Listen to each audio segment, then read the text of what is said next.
Moon यानी चांद की बात जब भी होती है तो नील आर्मस्ट्रॉन्ग का नाम सबके जहन में फट से एक बार ज़रूर आता है। और आज ही के दिन यानी 5 अगस्त 1930 को उनका जन्म हुआ था। नील आर्मस्ट्रॉन्ग दुनिया के ऐसे पहले शख्स बने जिन्होंने चांद पर कदम रखा। नमस्कार, मैं निखिल स्वागत करता हूं आप सभी का चेतना मंच के इस सेगमेंट में जिसका नाम है डेट।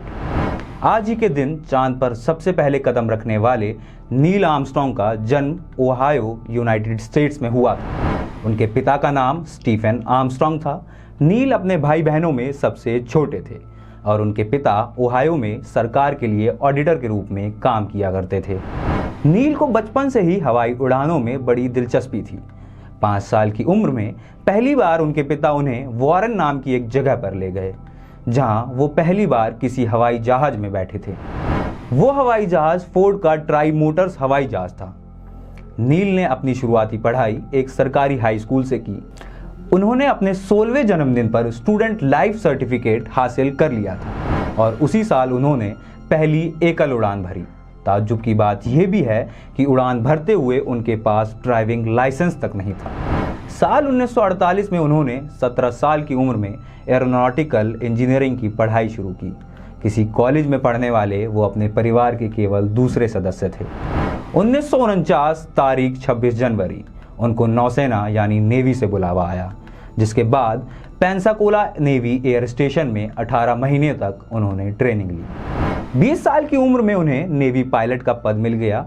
एक नेवी पायलट के तौर पर उनकी पहली posting fleet aircraft service squadron में सैन डिएगो में हुई।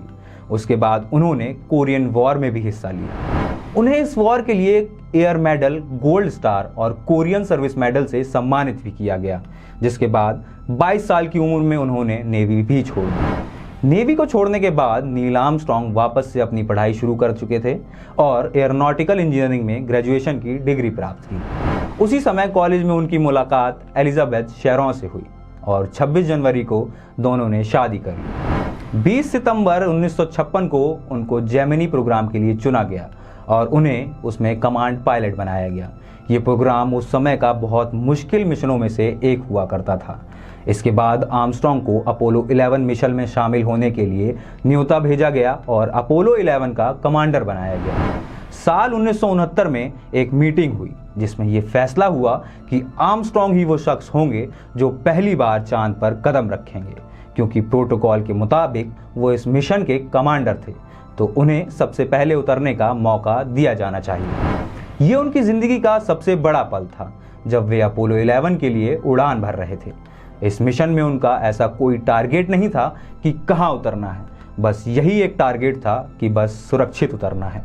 मिशन के दौरान कई तरह की कठिनाइयां आईं, जैसे कई बार वो लैंडिंग एरिया से दूर निकल गए।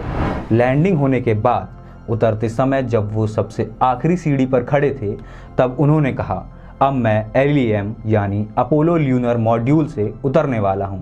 इसके बाद उन्होंने पीछे मुड़कर देखा और चांद पर कदम रखने वाले पहले इंसान बन गए। उन्होंने उस समय अपने सबसे फेमस शब्द "That's one small step of man, one giant leap for mankind" बोले। इसके करीब 20 मिनट बाद एल्ड्रिन, जो कि उनके दूसरे साथी थे, वो भी उतरे और चांद पर कदम रखने वाले दूसरे व्यक्ति बन गए।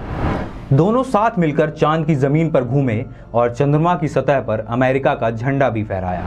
2010 में दिए एक इंटरव्यू में आर्मस्ट्रॉन्ग ने बताया, नासा ने इस पूरी अवधि के लिए केवल 2.5 घंटे का ही टाइम रखा था, क्योंकि नासा खुद इस बात के कंफ्यूजन में थे कि स्पेस सूट वहां कैसे बिहेव करेगा। वापस आने के लिए जब दोनों लौटे तो उन्होंने देखा कि इंजन शुरू करने वाला स्विच टूट चुका है। एक पेन के सहारे उन्होंने इंजन जैसे तैसे शुरू किया और ल्यूनर मॉड्यूल ने अपनी उड़ान भरी। तीनों अंतरिक्ष यात्री वापस पृथ्वी पर लौट आए। इसके बाद 18 दिनों तक उन्हें निगरानी में रखा गया ताकि ये पता चल सके कि वो कोई बीमारी तो लेकर नहीं आए हैं।